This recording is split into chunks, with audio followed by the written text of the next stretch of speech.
Hello,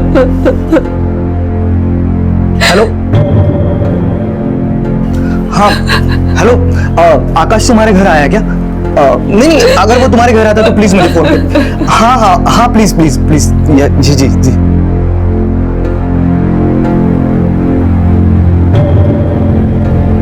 Surekha शांत हो जाओ, तुम्हारी वजह से मुझे कुछ सुनाई नहीं दे रहा है। मेरा बेटा घर नहीं लौट आया, तुम्हें तो जैसे कोई चिंता ही नहीं है ना। वो सिर्फ तुम्हारा बेटा नहीं है, मेरा भी बेटा है, मुझे भी उसकी चिंता हो रही है। हर जगह ढूंढ के आया हूं मैं उससे, सारे दोस्तों से पूछ रहा हूं मैं उसके। वो स्कूल से ऐसे कहाँ जाएगा? देखो, मुझे कुछ भी नहीं पता, मुझे मेरा बेटा ला कर दो। हेलो, ध्यान से सुन, तेरा बेटा आकाश मेरे पास है। सुना है बहुत पैसे दबाया है तू, चल उसमें से 5 लाख ढीले कर। कौन? तुमने क्यों? मैं कौन है जान के तेरा भला नहीं होने वाला। जितना बोला है ना उतना कर। 5 लाख का इंतजाम करके रख। और हाँ, पुलिस के पास गया ना तो तेरे को तेरे बेटे का अंतिम संस्कार करना पड़ेगा, समझा? हेलो, देखो मेरी आकाश से बात कर रहा हूं। हेलो सुनो, हेलो हेलो। क्या हुआ? कौन था? कहाँ है आकाश? कुछ बताते क्यों नहीं हो? बताओ ना, कहाँ है वो? भाऊ सांग ना काय झालं, कुठे तो?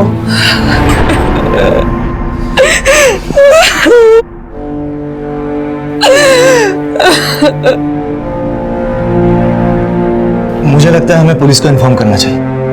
हाँ, क्या चाहते हो तुम? हाँ, वो आकाश को मार दे। उसने बोला था ना कि हम पुलिस के पास ना जाए। वो जितने भी पैसे मांग रहे हैं ना उसको दे दो। प्लीज मेरे बेटे को लेके आओ, प्लीज आकाश को लेके आओ।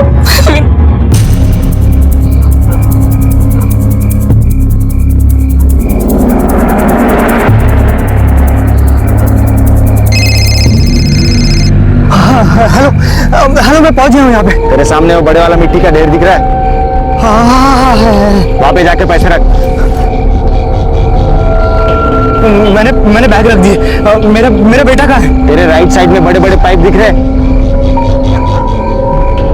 हाँ दिख रहा है। उसमें तेरा बेटा है, जाके ले ले। हाँ,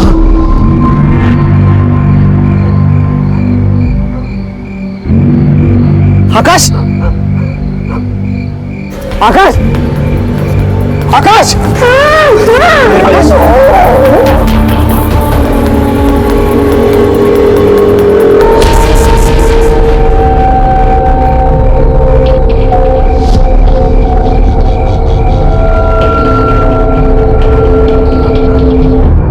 आकाश देसाई, 10 साल के आकाश को स्कूल से घर लौटते हुए अगवा किया गया।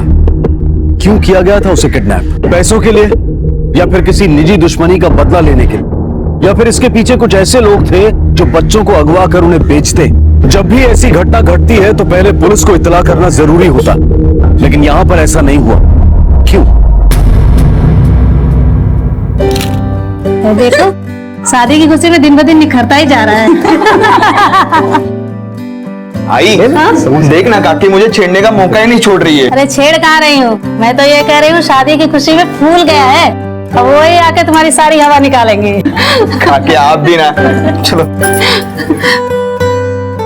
अरे मंगेश, अरे आ गए बेटा तुम? हाँ हाँ, कैसे हो? बस बस। सुखीरा। अरे विकास, अभिनंदन। अभी तू भी फंस गया। अभी तुझे पता चलेगा आटे दाल का भाव।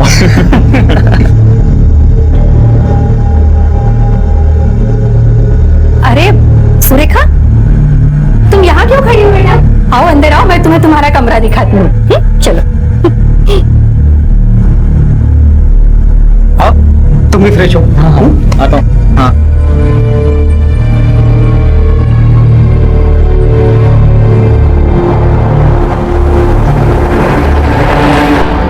भाभी तुम मुझे समझने की कोशिश तो करो। ये शादी में नहीं होने दूंगी।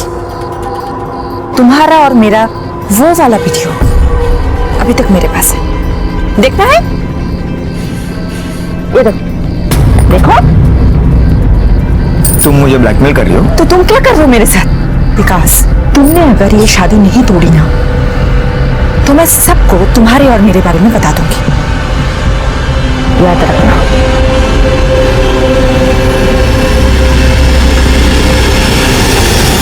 तुम्हें पर मेहंदी काढ़ा। नहीं नहीं, तुम लोग निकालो, बहुत काम पड़ा है अभी, मैं बाद में निकालती हूँ।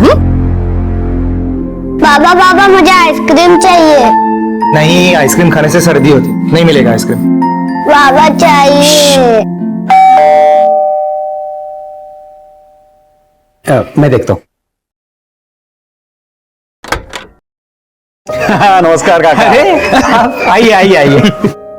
मंगेश, इनकी पहचान करा देता हूं। यह है प्रताप शिंदे। नमस्ते। नमस्ते।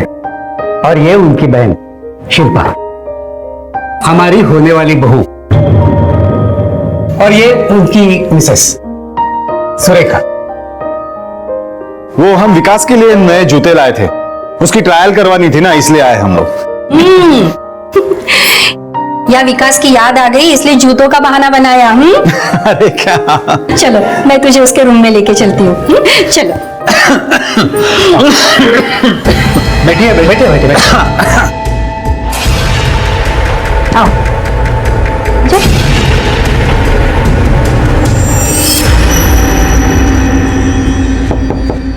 कौन है? आजा। विकास, ये देख, तेरी होने वाली बीबी जूते दिखाने के बहाने तुझसे मिलने आई है। तुम दोनों बातें करो, मैं चलती हूँ, बहुत काम पड़ा है। ये जूते ट्राई कर लीजिए ना प्लीज। प्रताप भाव लाए हैं रिसेप्शन में सूट के साथ पहनने के लिए। साइज छोटी होगी तो सुबह चेंज हो जाएगा। हाँ ठीक है, मैं बाद में देखता हूँ। ठीक है। शिल्पा, एक मिनट।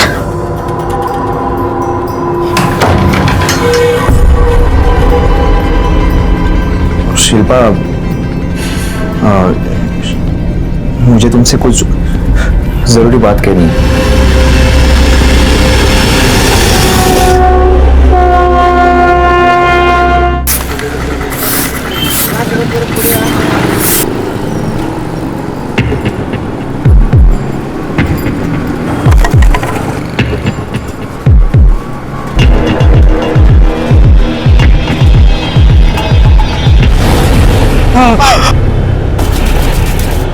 शादी का माहौल था, सब खुश थे, लेकिन कुछ रिश्ते उलझे हुए दिखाई दे रहे थे। विकास शादी कर रहा था तो सुरेखा को, जो कि उसकी भाभी थी, उसका इससे क्या सरोकार हो सकता था। दूसरी तरफ नायगांव में एक घटना घटी जो नायगांव के लिए नई थी और किसी हादसे से कम नहीं थी, इसलिए खलबली मचना जायज था। पुलिस ने मौके पर जाकर कार्रवाई की थी और पता लगाने की कोशिश की थी कि ये लाश आखिर है किसकी, जिसमें एक बात सामने आई थी कि ये औरत नायगांव की तो नहीं थी। तफ्तीश में पुलिस को लाश की पहचान तक पहुंचने का रास्ता मिल चुका था और उन्होंने अपनी कार्रवाई भी आगे बढ़ा दी थी, जो किसी की जिंदगी में तूफान लाने वाली थी।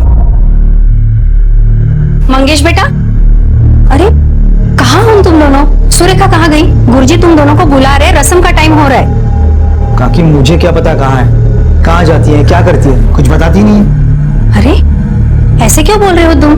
वो बीवी है तुम्हारी, और कोई सुन लेगा तो क्या सोचेगा? क्या हुआ? तुम दोनों में झगड़ा हुआ है क्या? शुभमंगल सावधान तदेव लग्नं सुदिनं तदेव त्याबलं दैवबलं तदेव लक्ष्मीपते ते गृहोस्फुरामि शुभमंगल सावधान।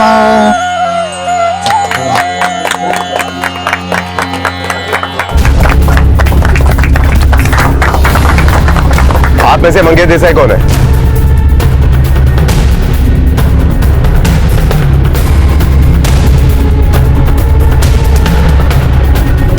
आपको हमारे साथ चलना पड़ेगा।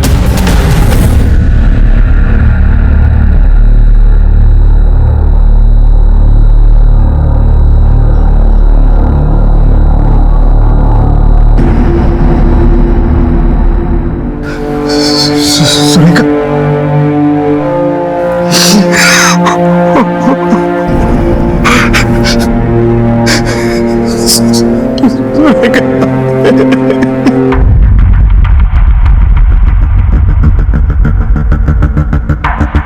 साहब, हम पूना में रहते हैं। यहाँ मेरे चचेरे भाई विकास के शादी में आए थे। तुमने उसे आखिरी बार कब देखा था? अगर इतनी देर रात से वो घर से बाहर निकली थी तो कुछ तो बताकर गई होगी। नहीं सर, उसे फोन आया था और वो चली गई।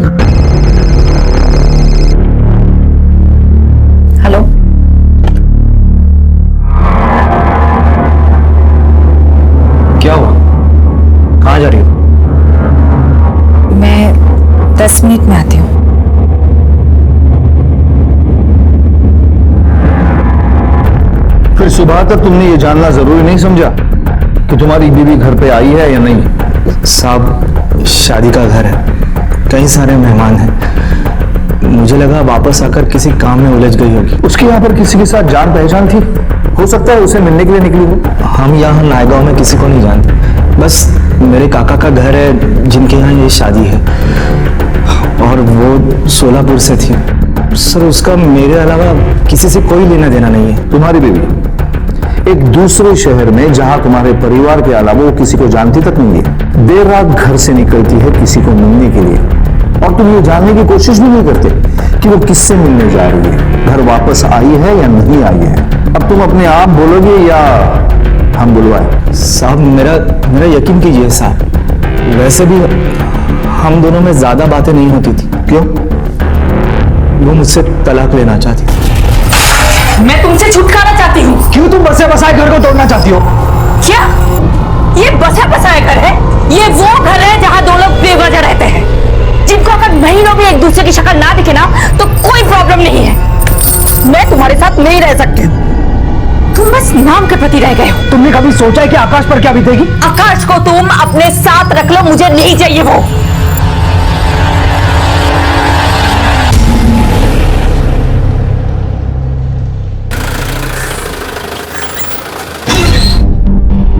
बोलो बाबा, लीड मिला? पोस्टमार्टम रिपोर्ट के मुताबिक सुरेखा का कत्ल गला दबाकर ही किया गया है, वो भी रात को 10 बजे से 12 बजे के बीच में। अगर मंगेश को सस्पेक्ट माने तो उसके घर वालों का कहना कि उस वक्त मंगेश घर पर ही मौजूद था। सर ये भी तो हो सकता है कि वो लोग झूठ बोल रहे हो उसे बचाने के लिए। मुझे भी वैसे लग रहा है। पवार एक काम करो, तुम और सुरवे दोनों पुणे जाओ, मुझे लगता है इस केस के सिरा वही मिलेगा। Okay sir.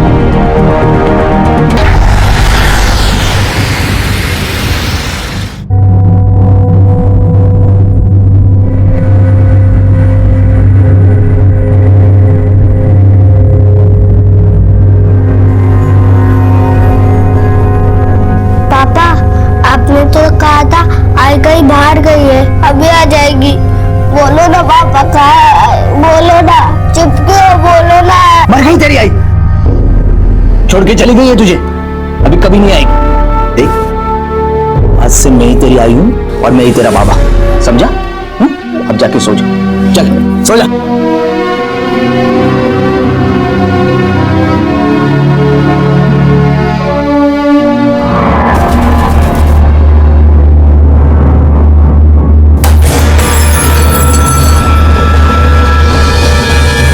आकाश ने अपनी मां को खो दिया था, लेकिन वो अब भी सुरेखा का इंतजार कर रहा था। वो नहीं जानता था कि उसकी मां के साथ क्या घटा था। सुरेखा के केस में पुलिस पूरी मेहनत के साथ छानबीन कर रही थी, लेकिन ये केस जितना आसान लग रहा था उतना था नहीं। विकास के घर वाले पुलिस को सहयोग नहीं दे रहे थे और प्रताप राव अपनी पॉलिटिकल ताकत का पूरा फायदा उठा रहा था। जब नायगांव में पुलिस को कोई सुराग नहीं मिलता दिखाई दिया तो उन्होंने अपना रुख पुणे की तरफ कर लिया। वहां उन्होंने हर वाजिब पूछताछ की और पुलिस को जो उम्मीद पुणे से थी वो कुछ हद तक सही साबित हुई और उम्मीद की एक किरण दिखाई दी।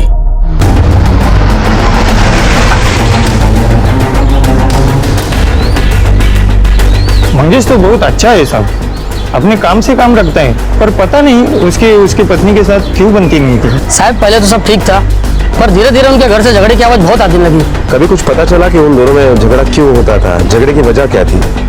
साहब जब से वो विकास इधर रहने आया तब से झगड़े बढ़ रहे थे। 5 महीने इधर रहकर गया वो, बीच में अफवाह उड़ी उसका और सुरेखा का कुछ चक्कर चल रहा था क्या?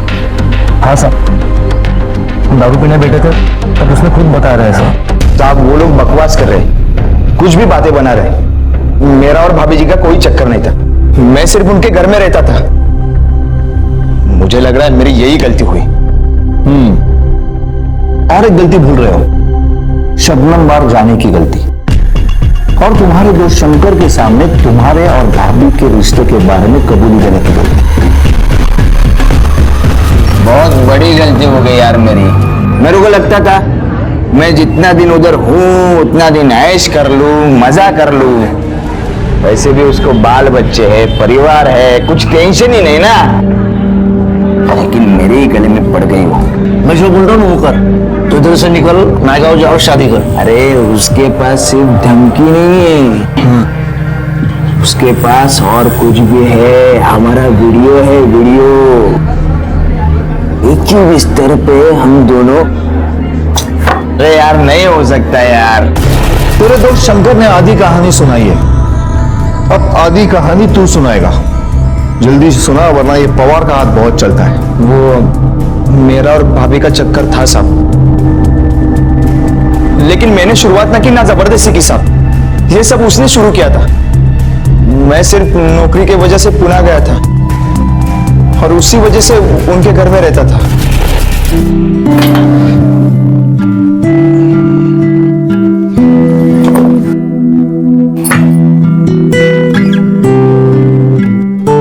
चलो विकास, निकलता हूं मैं। हाँ, बाय बाय। बाय, शाम को मिलते हैं। यस।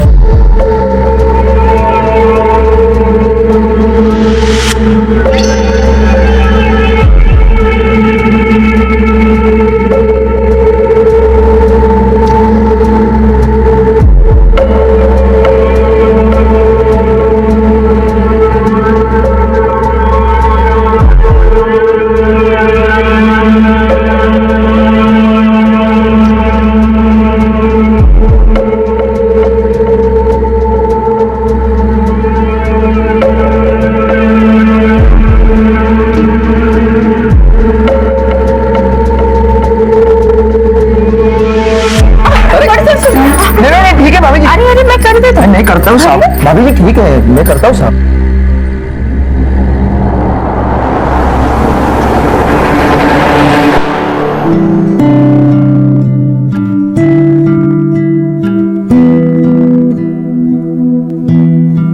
भाभी जी लेटर आया है। हुई माँ मर गई। भाभी जी कहाँ जगह? हाँ, देखो ना, कांटा चुप गया। कहाँ भाभी जी?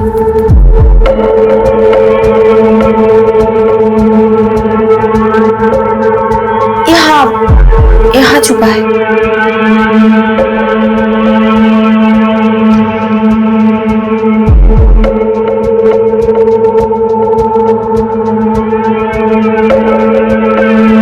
कांटा कहीं और भी छुपा है, और मुझे नहीं, तुम्हें भी छुपा है ना?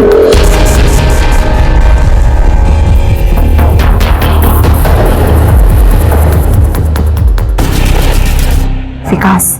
हाँ भाभी। जरा अंदर आना। हाँ आता हूँ। हाँ विकास, जरा पल्लू उठा के कंधे पे रख देना। वो मेरे हाथ पे क्रैम्प आया है, उठाया नहीं जा रहा है।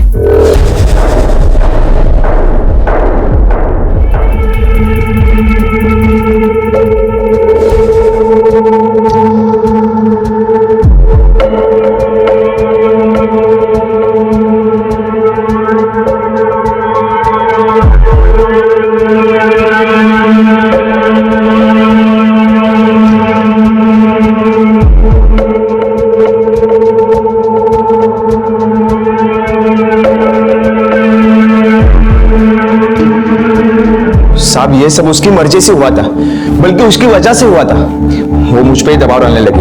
मुझको कहती थी कि मैं मंगेश को तलाक दूंगी और तुझसे शादी करूंगी। एक दिन मैं ऑफिस से घर पे आया तो मेरे पास आके बोली कि मुझे पैसों की जरूरत है ताकि वो तलाक की अर्जी बना सके। फिर क्या हुआ? मैंने उसको कहा कि मेरे पास पैसे नहीं है, तो वो मुझ पे ही भड़की। उसने पैसे के लिए अपने बच्चे को किडनैप किया साहब। क्या? हाँ साहब, उसने अपने बच्चे के बदले 5 लाख रुपए मांगे और मंगेश भाई को भी रोका पुलिस के पास जाने से।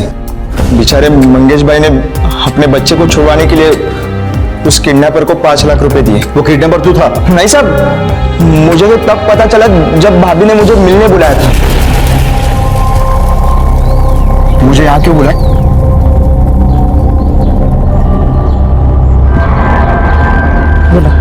ये लो, इसमें 1 लाख रुपए है। जाकर वकील को दे देना और बोलना पेपर्स तैयार करें। मैं उस घर में और एक दिन भी नहीं रह सकती। इतना पैसा कहां से लाया तूने? मैं अपने प्यार को पाने के लिए कुछ भी कर सकता हूँ। ये तो बहुत छोटी सी चीज है। पर तुमने किया क्या? इतना पैसा कहां से लाया? अपने बेटे को किडनैप करा के। कहते हैं कि माँ की आंखों से अगर उसका बच्चा एक पल के लिए भी ओझल हो जाए तो वो पल माँ के लिए कांटे नहीं कटता और उसके दुख का अंदाजा तक नहीं लगाया जा सकता। सुरेखा का कहना था कि ये सब कुछ उसने अपने प्यार के लिए किया है। विकास को जैसे ही मामले की संजीदगी की भनक लगी तो वो पुणे से नायगांव भाग आया। वो किसी मुसीबत में नहीं पड़ना चाहता था, लेकिन मुसीबत तो उसके दरवाजे पर दस्तक दे चुकी थी, क्योंकि सुरेखा का खून भी नायगांव में ही हुआ। बेशक अभी तक पुलिस को किसी के खिलाफ कोई पुख्ता सबूत नहीं मिला, लेकिन शक की तलवार कई लोगों के सर पर लटकी हुई थी और वो तलवार किसी न किसी के सर पर तो गिरने वाली थी, क्योंकि पुलिस ने हार नहीं मानी थी और उनकी छानबीन जारी थी। सर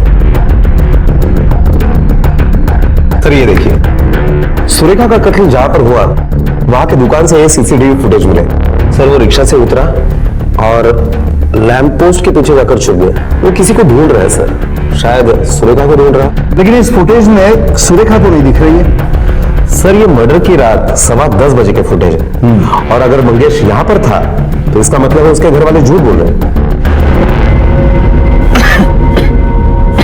आप सब लोगों ने हमसे झूठ कहा था कि ये उस वक्त घर पे मौजूद था। अब चुपचाप क्यों बोलिए ना। प्रताप शिंदे, आप ही ने हमारी इंक्वायरी रुकवाने के लिए ऊपर तक फोन घुमाया था ना? कुछ फायदा हुआ? चलो अब सब कुछ सच सच पकड़ो। मैं उस रात सुरेखा के पीछे गया था। तुम वहां पे रुको, मैं आती हूँ। कहाँ जा रही हो? मैं 10 मिनट में आती हूँ।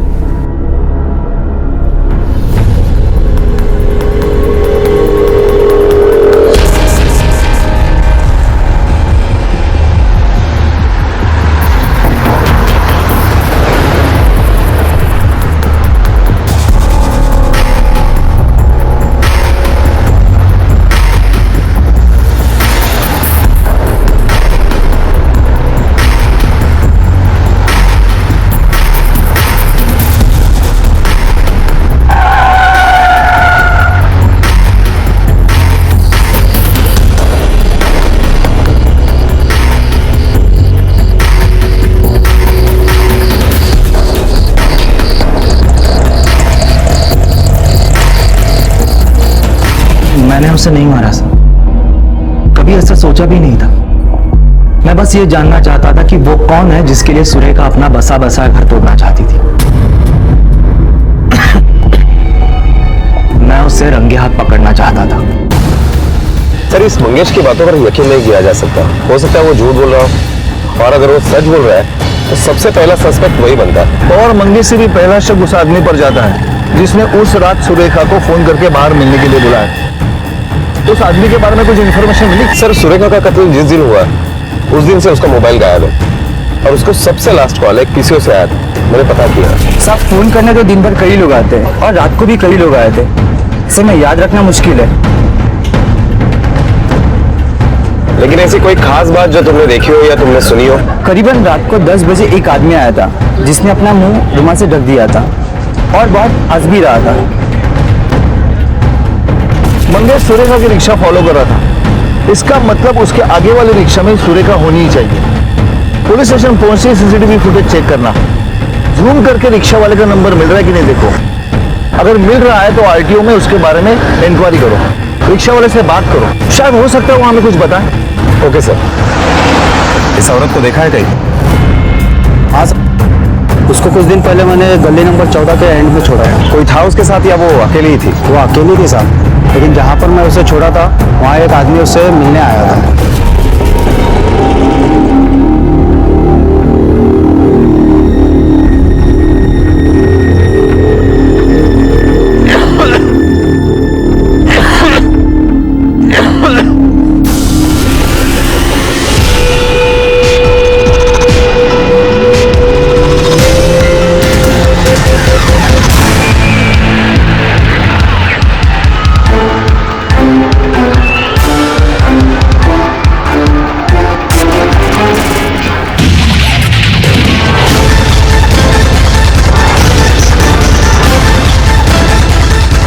पूर्वे sir, Kamde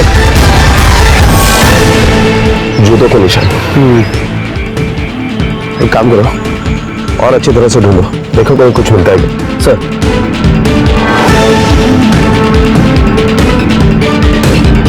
sir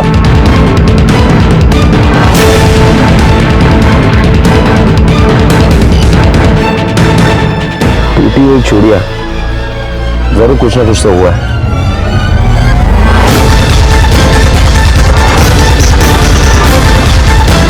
sir, Poona के कैब कंपनी का बिल है, वहां गिरा था।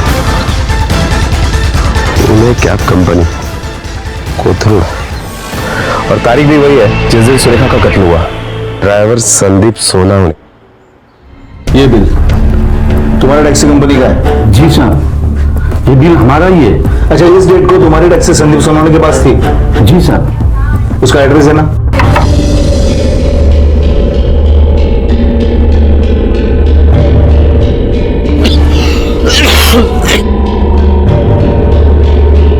संदीप सोनावणे। आप कौन? पुलिस।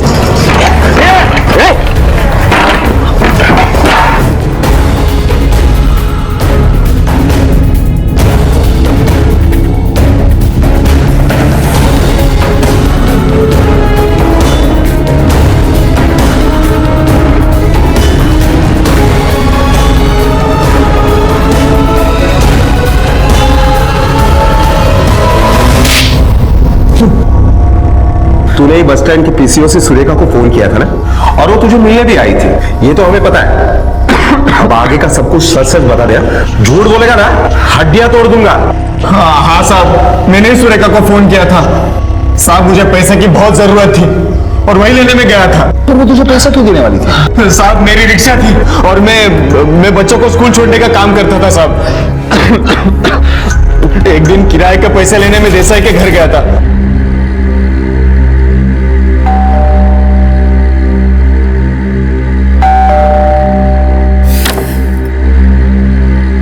और मैडम, वो स्कूल के रिक्शा के पैसे? हाँ, बैठो ना, मैं दे दूँ। जी। सॉरी, एक सेकंड। बैठ जाओ। जी। मैं लाती हूँ।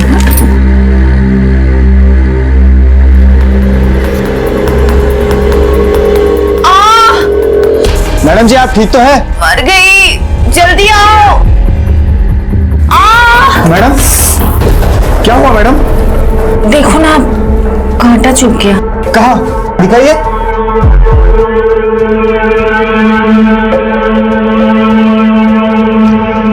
यहाँ। निकालो ना इसे।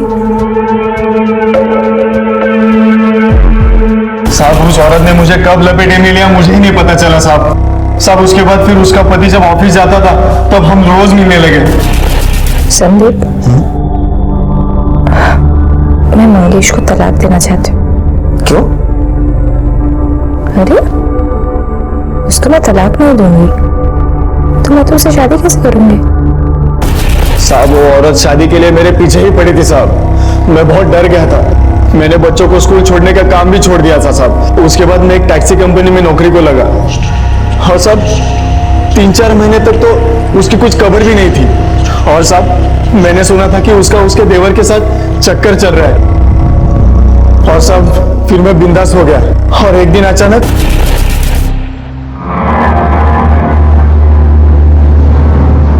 देखो, प्लीज मुझे बख्श दो।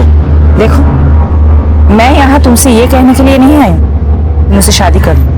मैं एक मुसीबत में हूँ, मुझे मदद चाहिए। कैसी मदद? मैं चाहती हूँ तुम मेरे बेटे को किडनैप करो और मेरे पति से 5 लाख रुपए मांगो। क्या? तुम पागल हो गई हो? अपने खुद के बेटे को? मुझे पैसों की बहुत जरूरत है और तुम्हें बस किडनैपिंग का नाटक करना है। नहीं, मैं ऐसा कुछ नहीं करने वाला।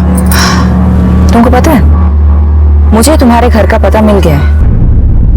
लगता है तुम्हारी बीवी को हमारी अधूरी कहानी सुनानी ही पड़ेगी। और सब उसके धमकी से डर के मैंने उसके बेटे को किडनैप किया। उसके हस्बैंड को कॉल करके मैंने उसे 5 लाख रुपए मांगे। 5 लाख का इंतजाम करके रख, मैं दोबारा फोन करूंगा। जब वो पैसे रख के चला गया तभी मैंने वो पैसे उठाए साहब। और फिर वो पैसे लेकर मैं दूसरे दिन सुरेखा को मिलने गया। ये रहे तुम्हारे पैसे, पर अब तुम मेरी बीवी से कुछ नहीं कहोगी। ठीक है, नहीं कहूंगी। अरे लेकिन मेरा हिस्सा वो तो तुमने दिया ही नहीं।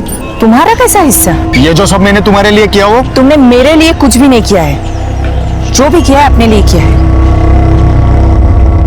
ठीक है, चलो कोई बात नहीं। अगर मूड हुआ तो कुछ दे दूंगी। चलती हूँ। साहब वो कहते हैं ना, यहाँ किए गुनाहों की सजा यहीं पे भुगतनी पड़ती है। 1 महीने पहले डॉक्टर ने कहा मुझे टीबी हुआ है। वो सुन के मेरी बीवी मुझे छोड़ के मायके चली गई साहब। सब बार बार बीमार रहता हुए जानकर मेरे मालिक ने भी मुझे टैक्सी देना कम कर दिया। पर दवाई के लिए मुझे पैसों की बहुत जरूरत थी। मैंने सुरेखा को फोन किया। ये क्या, सिर्फ इतने? क्या 10,000 है? बाकी खर्च हो गए। 5 लाख में से मेरा सिर्फ 10,000 हिस्सा। अभी इतना ही है, चलो जाने दो मुझे। रुको, मुझे अपनी पर्स दिखाओ। क्या? मुझे अपना पर्स देखने क्या कर रहे हो? छोड़ो मेरा पर्स। और पैसे चाहिए। छोड़ो। छोड़ क्या दो। कर रहे हो संदीप? छोड़ो। साहब मैं वहां से भागा तब वो जिंदा थी साहब। मुझे तो पता भी नहीं था कि उसके बाद क्या हुआ वहां पे। फिर तो हमें देख के भागा क्यों? साहब मुझे लगा कि आपको आकाश के किडनैपिंग वाली बात का पता चल गया और आप मुझे पकड़ने आ गए हैं। संदीप की कहानी के अनुसार सुरेखा बहुत ही शातिर औरत थी और वो अपने फायदे के लिए किसी भी हद तक जा सकती थी, या यूं कहें कि उसकी कोई हद ही नहीं थी। पर फिर भी उसका कत्ल तो हुआ था और कोई कातिल भी था। और फिर संदीप का बयान सच साबित हुआ, क्योंकि कोई और भी उस जगह आया था जिसके जूतों के निशान वहां पर पाए गए। सर इस सुरेखा के आसपास के जितने भी मर्द हैं, उन सभी मर्दों के जूते के साइज हमने निकलवाए। ये विकास के जूते का साइज 9 नंबर है सर। और ताज्जुब की बात यह है कि विकास का साला प्रताप शिंदे, उसका भी जूते का साइज 9 नंबर ही है सर। ये प्रताप शिंदे वही है ना जो हमारी इंक्वायरी रुकवाने के लिए ऊपर से प्रेशर ला रहा था? हाँ सर, और पिछले कुछ दिनों से ये प्रताप गले के इन्फेक्शन की ट्रीटमेंट ले रहा है। तो फिर इस प्रताप शिंदे को मिलना ही पड़ेगा। मेरी बात सुनो साहब, मेरे पैर का नंबर 9 है, लेकिन मैंने कुछ नहीं किया साहब। उस रात हम लोग विकास के घर गए थे, लेकिन उसके लिए शादी का नया जूता लिया था ना साहब, वो देने के लिए गए थे। और सब जब वहां से हम बाहर निकले ना, तो मेरे बहन ने मुझे कहा कि भाऊ एक गड़बड़ हो गई है। काय झालं? वो अरे बोलना। वो विकास शादी नहीं करना चाहता। क्या?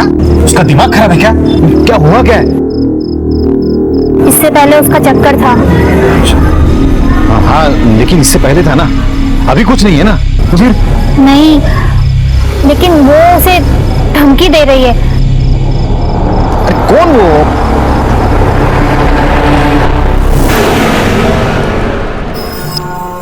बहुत कुछ सुनाई दे रहा है तेरे बारे में। शिल्पा ने मुझे बताया तेरा लफड़ा। लफड़ा मतलब? तेरा और विकास का। देख, अभी जो हो गया ना, उसको भूल जा। वो मेरा होने वाला जीजा है। हाँ, अब ये बैग उठाने का और निकलने का, समझी ना? ए, तू जानती नहीं है मेरे को, मैं कौन हूँ। बहुत भारी पड़ेगा तेरे को, पहले बोल रहा। ये क्या कर रहे हैं आप? कुछ तो शर्म कीजिए। आप मेरे देवरानी के भाई हो तो मेरे भी भाई हो ना। प्लीज मुझे छोड़ दीजिए, नहीं तो देखिए मैं पुलिस को बुलाऊंगी और लोगों को भी बुलाऊंगी। तब पुलिस को तू बताना कि तू कौन है।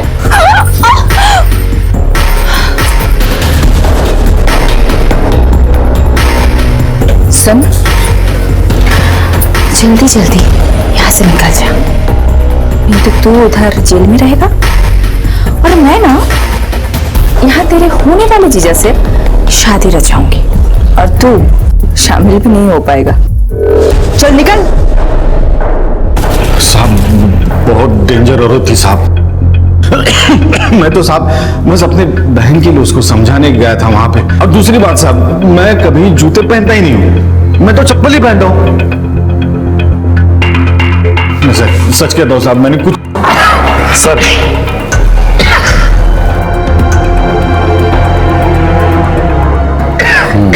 क्या ये यही जूता है जो आपने विकास के लिए खरीदे? हाँ साहब, ये वही जूते हैं।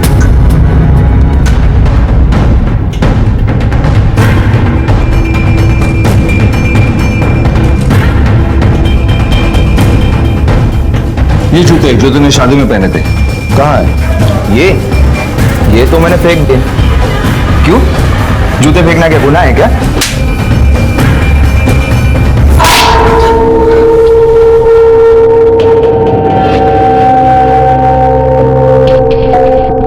ये जूते पहचानता है? तेरी शादी के दूसरे दिन तेरे घर का जो कचरा उठा था ना, उसे मिले थे। और ये जूतों के निशान उसी जूतों के निशान से मैच हो रहे हैं जो सुरेखा के मर्डर स्पॉट पे मिले थे।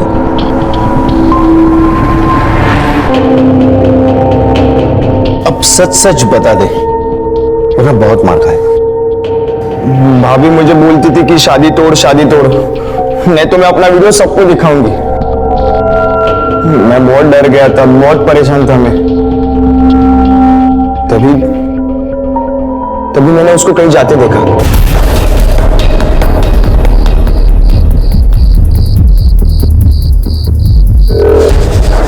मैंने 1 मिनट के लिए सोच लिया और वहां सामने ये जूते थे, मैंने पहने और उसके पीछे चला गया।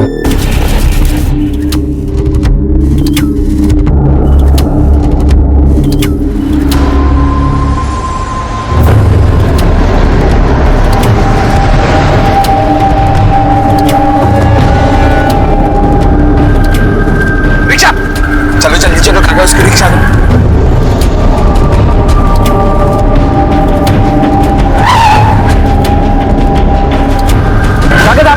मैंने देखा मंगेश भाव की भी रिक्शा रुकी थी, तो मैंने रिक्शा वाले को कहा कि आगे जाके रोक ले।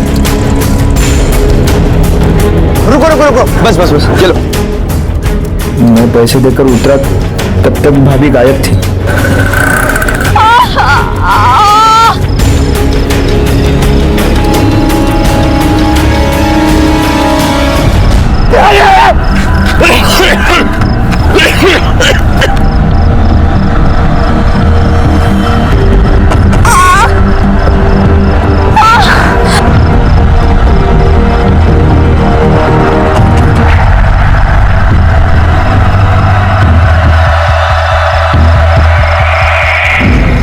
फिर मैंने उसकी बॉडी कचरे के डिब्बे में फेंक दी और उसका मोबाइल नाले में फेंक दिया।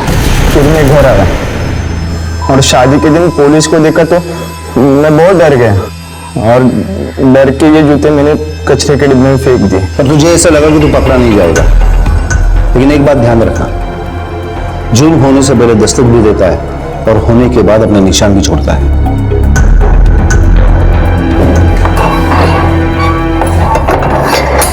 स्त्री और पुरुष के बीच की शारीरिक जरूरत एक सच्चाई है, लेकिन अगर यह जरूरत कमजोरी बन जाए तो इसके परिणाम घातक हो सकते हैं। सुरेखा इसी का उदाहरण थी।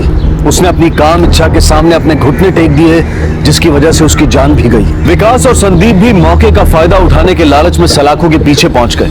विकास को उम्र कैद की सजा हुई और संदीप को आकाश के किडनैपिंग के केस में 2 साल की सजा हुई। सुरेखा जिस मानसिक अवस्था में थी, बहुत मुमकिन है कि उसे किसी साइकियाट्रिस्ट की जरूरत थी, लेकिन वहां तक किसी ने सोचा ही नहीं और अंजाम सबके सामने है। उन दोनों को अपने किए की सजा मिली, लेकिन अगर बेवजह किसी को नुकसान सहना पड़ा तो वो था मंगेश और बेटा आकाश, जिसे शायद मंगेश ये कभी नहीं बता पाएगा कि उसकी मां के साथ क्या हुआ था और क्यों हुआ था। अब मैं अनूप सोनी आपसे विदा लेता हूं, फिर मुलाकात होगी अगले एपिसोड में और खुलासा करेंगे एक और जुर्म का।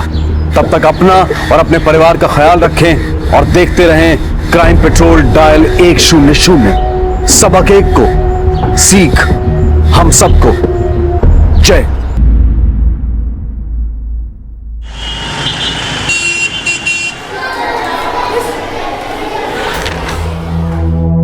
असाइनमेंट किधर है? ये है असाइनमेंट, ये देखिए असाइनमेंट। ये सब क्या है? फिल्म स्टार की फोटो चिपका दिया बुक में। राहुल, तुम एक इंटेलिजेंट विद्यार्थी हो, मुझे तुमसे ये उम्मीद नहीं थी। अगली बार ऐसी गलती नहीं होना चाहिए, समझे? बच्चों लोग चलो हिंदी की बुक निकालो।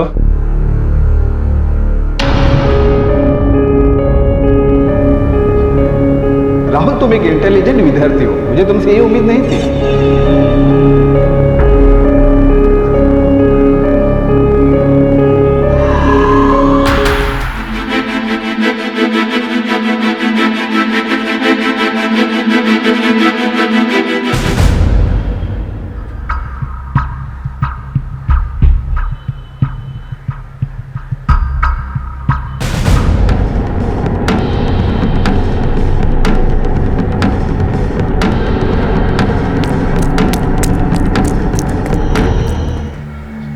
राहुल, कहाँ जा रहे हो? बताया था ना मॉम, आज मेरे एक फ्रेंड का बर्थडे पार्टी है, वहीं जा रहा हूँ। राहुल, बर्थडे पार्टी में नहीं जा सकते तुम अभी। तुम मेहुल का ध्यान रखो घर पे, उसका होमवर्क कराओ। बट मॉम, मेरे सारे फ्रेंड्स मेरा वेट कर रहे हैं। राहुल, मुझे क्लिनिक में बहुत काम है। तुम्हारे लिए तुम्हारे फ्रेंड ज्यादा इंपॉर्टेंट है या फिर तुम्हारा भाई? मेहुल को होमवर्क कराओ, जाओ, बाद में चले जाना।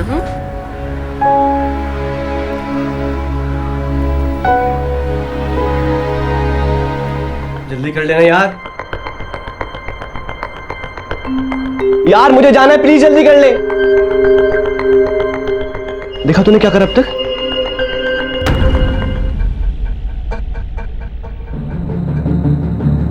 पागल है क्या? पागल है क्या?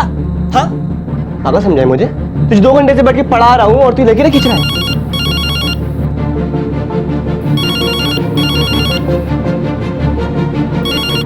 Hello hello. हाँ नेहा। नहीं आए ना तुम बर्थडे पर? वो नेहा, वो माँ ने बोला था भाई को पढ़ाने के लिए, लेकिन मैं थोड़ी देर में आता हूँ ना, बस अभी निकलता हूँ। कोई जरूरत नहीं है, पार्टी खत्म हो गई है।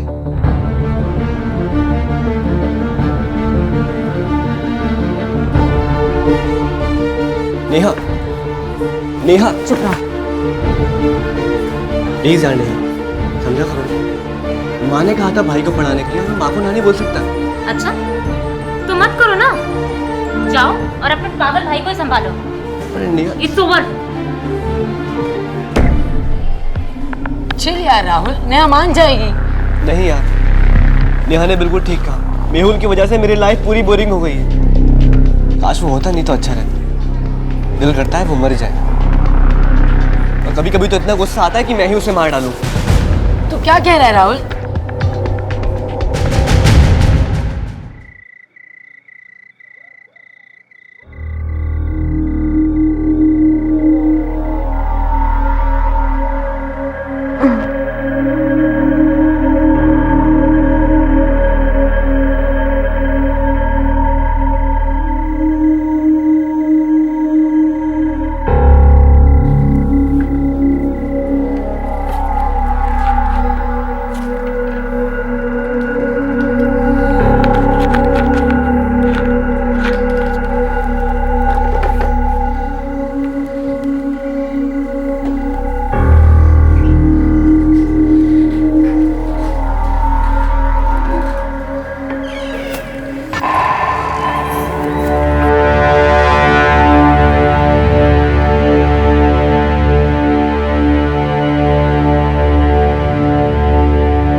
उठो जरा।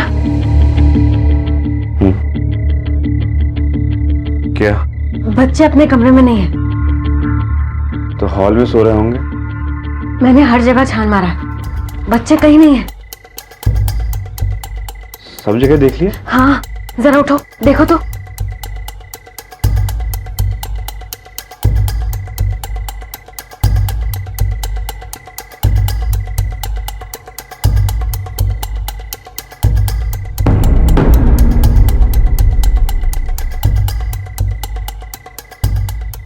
रात के 3 बजे कहां जा सकते हैं?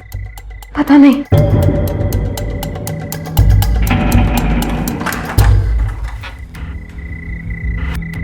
राहुल, राहुल, मेहुल, राहुल, राहुल, मेहुल, मेहुल बेटा, राहुल, राहुल, मेहुल। क्या हुआ राकेश? मेहुल, इस वक्त सबको उठा रहे हो? अरे भाव, राहुल और मेहुल, बच्चे रात तो घर में नहीं है, पूरा घर छान मारा, इसलिए अब बाहर ढूंढने आए। अरे इस वक्त कहाँ जा सकते हैं? वही तो। साहब, हमारे बच्चे नहीं मिल रहे साहब। साहब, हमारे बच्चे नहीं मिल रहे। सब जगह देख लिया साहब। जादव, काहे गोंधळ चालू है? साहब, हमारे बच्चे कहीं नहीं मिल रहे। राकेश जी, क्या कर दिया आपके बेटे ने? क्या नाम है उसका? मेहुल? नहीं साहब, इस बार हमारे बेटे ने कुछ नहीं किया साहब, बल्कि मेरे दोनों बेटे कहीं नहीं मिल रहे साहब। मतलब